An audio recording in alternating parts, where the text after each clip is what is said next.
मैंने कहा कि तुम नहीं आओगी तो मैं शादी नहीं करूंगा। नहीं की शादी। मैं आपको सब कुछ सच सच बताती हूँ। मेरा उसके साथ कोई राब्ता नहीं है। वो मुझे ब्लैकमेल कर रहा था, धमकियां दे रहा था कि अगर मैं उसकी शादी में नहीं आऊंगी तो वो शादी नहीं करेगा। बस इतनी सी बात है, मैं उससे बात नहीं करती। आरिश की शादी तुम्हारी बेटी नूर से पहले नहीं हो रही थी? 4-5 साल तक मंगनी भी रही और सुना दोनों एक दूसरे से मोहब्बत भी करते थे। हमें तो ये भी पता चला है कि वो अब भी एक दूसरे से राब्ते में हैं, मिलते हैं एक दूसरे से। शादी हॉल में ये बातें कर रहे थे लोग, और ये भी कह रहे थे कि वो तो शादी करने वाले हैं फिर से।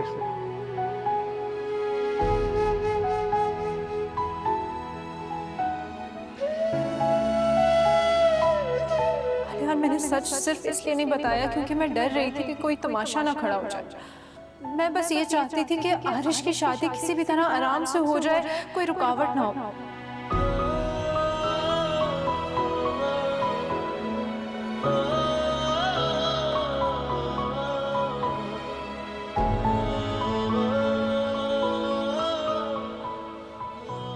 लोग बातें कर रहे हैं तो करते रहे, मुझे उससे फर्क नहीं पड़ता।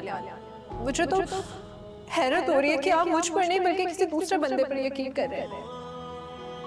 आपको मुझ पर यकीन नहीं है ना? ठीक है,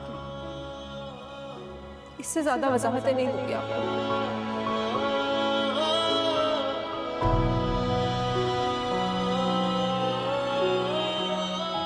ताया जान, अगर आपकी इजाजत हो तो मैं कुछ दिन यहाँ रुक जाऊं।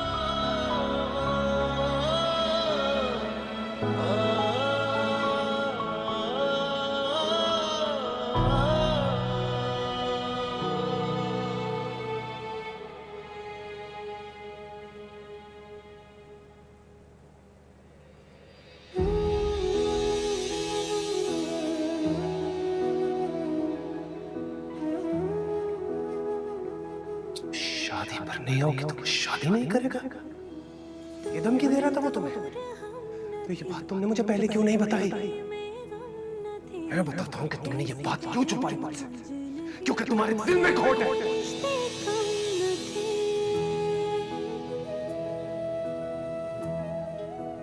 पता है गलती मेरी ही है। मुझे वहां जाना ही नहीं चाहिए था।